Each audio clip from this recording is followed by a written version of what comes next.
What if happiness isn't something you earn after you finish your to-do list, but something you can tap into right now?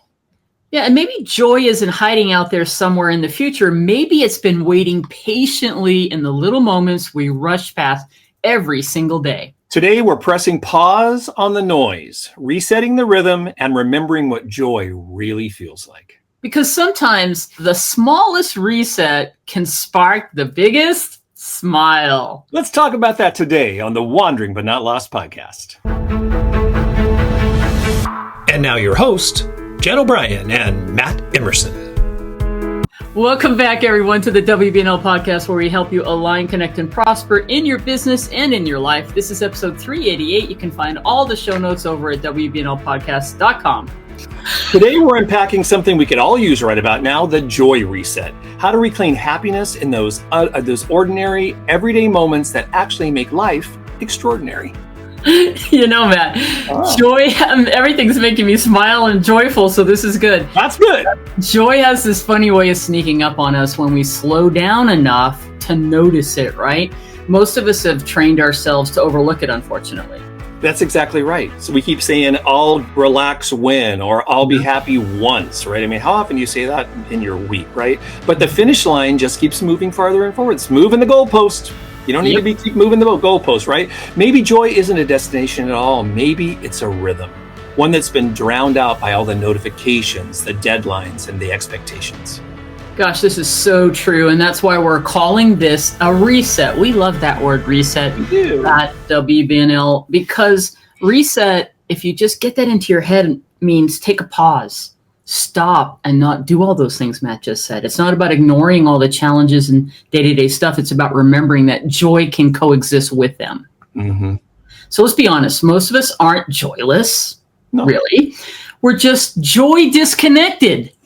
Think about that. We're overstimulated, overscheduled, and underpresent. That is the truth. Yeah, I love that underpresent. We treat joy like it's an optional upgrade instead of a built-in feature of being human.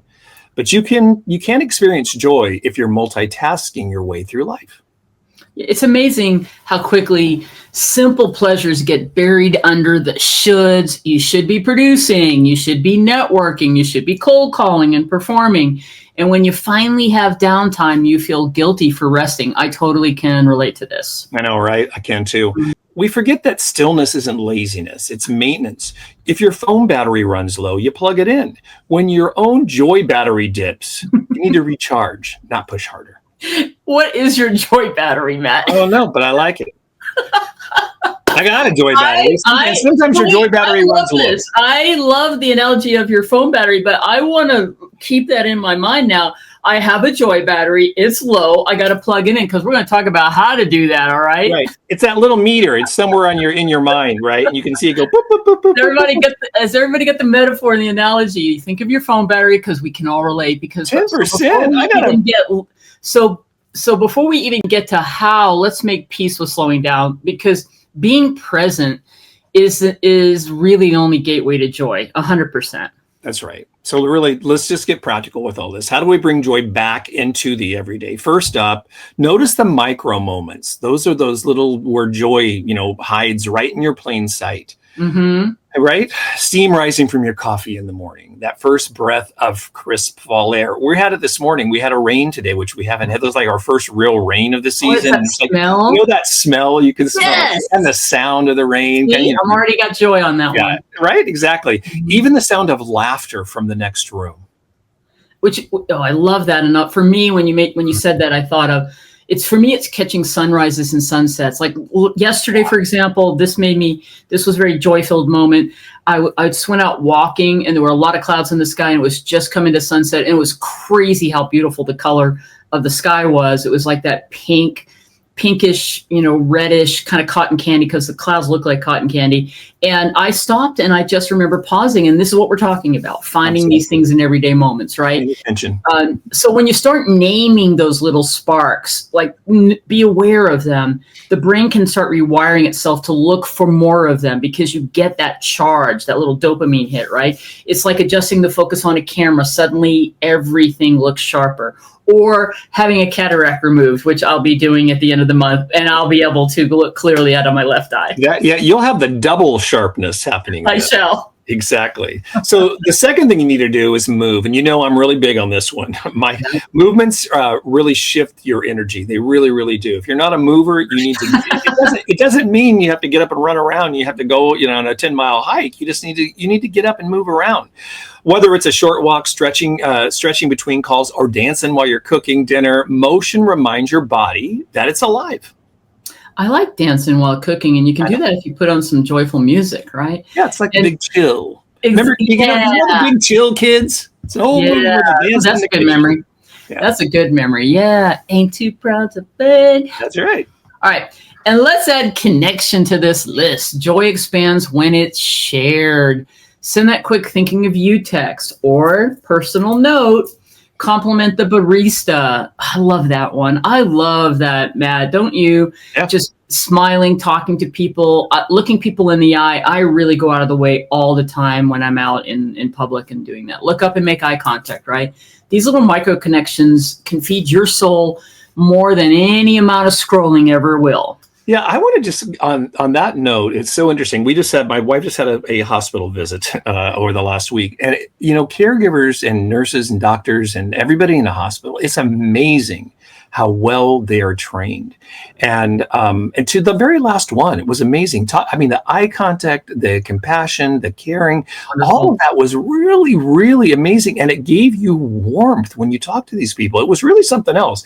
It was so different than what you happen upon in your normal daily life. You know what I mean? Every single time it became really, really noticeable. And you can be one of the people that actually starts bringing that into everybody else's life. And I think it's really so powerful. So it's let me add on to that for a second, because I just was working on a presentation for a continuing education class, and we talked about the Gallup poll they annually do of across the country. And they ask, they go through each of these industries and who are the most trusted professionals. And nurses, not doctors, nurses are always number one. Always number one. The only time I think nurses weren't number one is when we had 9/11. It was firefighters. Oh, yeah. So interestingly enough, so isn't that spot on? And it's because of the training and that position people take, but we can all learn from it. It's just fascinating. It was really a fascinating experience just to see that like I said, to every single person, it was crazy. Number 4, that'll get you kind of up and running, and you have to remember this, is you need gratitude on the go. You don't need a fancy journal. Just say it out loud. I love this view. I'm grateful for this meal. I'm proud of how far I've come so far. That verbal cue anchors the feeling in real time. And I am grateful for this amazing water bottle I got from my friend, and I love it. Every time I have it, every time I drink out of this, I am grateful that you sent it to me, and you're my friend. There you go. And it's allowing me to hydrate daily. And that too. All right. And finally, play. We forget that adults need play every bit as much as kids do. And boy, I'm telling you, kids and animals, they will teach you about being in the moment and just bliss and joy. That's the truth. All the time. And we as adults get into this grind and this hustle and this, you got to keep doing something or else you're not worth anything. So try something pointless just for the fun of it. That's where creativity and joy really live. And it's hard for a lot of us to just say, yeah, go out and do something fun, even though on the back of your head, you're like, got the 10 things on your list still to do. Right. So absolutely. Here's the truth, everyone. Joy doesn't mean you're ignoring what's hard or your to-do list. It means you're choosing to notice what's still good and fun. Yeah, that's exactly right. When I catch myself slipping into frustration or fatigue, I've started a simple practice. And I've been doing this for a long time. Yes, you have. But I just stop. I smile at the next person I see, and I wait to see if they smile back. It's become kind of a fun experiment and kind of an energy exchange. And not just strangers. To do it to people that you're around all the time, because a lot of moments that are happening in your life sometimes can completely shift if you just throw in a little smile. I love this, Matt, and you've talked about it for years, and you've taught me this and reinforced it. And you know what happens, because I do the same thing, what usually happens next is they almost always smile back, and it really proves that joy is contagious. And then you can see the person shift, like literally shift and go, wow. And it's like a light up. And then you're thinking maybe that person's going to go on and do the same thing. And that's generally what happens, right? Yeah. And I mean, it's really amazing how that tiny shift can really ripple outward, right? Your energy changes, their energy changes, and suddenly the day or the moment feels lighter than it was before. That's the power of intentional joy. And there's science behind this, everyone. Smiling releases dopamine and serotonin, those natural mood boosters. They're literally rewiring your brain for positivity. And I think that's the reason why when people, how when they'll say, the science and stuff will say, if you're down or depressed, or even if it's people who are ill, watching comedies and laughing is so important because of the science that we're talking about here regarding the mood boosters. That's right. Absolutely. So next time you're feeling stressed, really listen to this. This is really important. Don't just think happy, act happy. Be happy. That's right. That's right. Your body leads your mind more than you will ever realize. All right, Matt, let's turn this into an experiment for everyone listening or watching. So for the next 7 days, identify, this is all you got to do. One joyful moment each day. It's about putting your awareness around it and your intention, because when you do that, that's where all your energy flows. And you just claim it. Say it out loud. This brings me joy. Just try that once a day.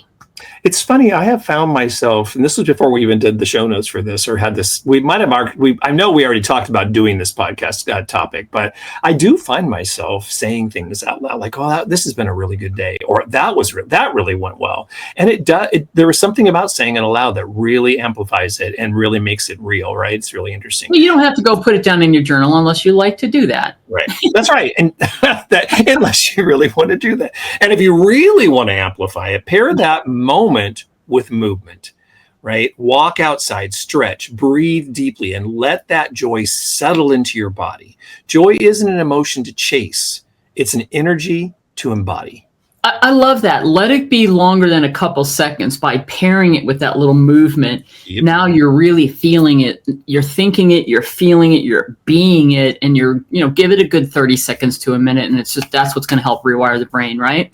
Yeah. So we put together, we have a simple joy reset journal prompt little download for you. It's in the show notes. It's 7 days of prompts to help you track your micro joys and reconnect to gratitude. That's right. Because when you consciously collect moments of joy, you create a foundation that steadies you when life gets messy. And life gets messy. That's what alignment really feels like: calm, grounded, and quietly happy. Totally beautiful. And remember, the more you practice joy, the easier it becomes to find. It finds you. It's really all around you. You're just going to be able to notice it more when you're tuned into it. It's like tuning that instrument. Daily attention keeps you in harmony. That's right. And if this episode gave you something to smile about, please share it with someone who could need a little lift today. Joy grows when you pass it along. And don't forget to subscribe wherever you watch or listen, and visit WBNLcoaching.com and also wanderingbutnotlost.com. We have all kinds of downloads and freebies and things for you that will help you on your journey to align, connect, and prosper. That's right. So until next time, take a breath, take a walk, take 2 walks, and rediscover the joy hiding right in plain sight. All right, everyone. We'll see you next week. Until then, stay aligned and stay joyful. Bye-bye.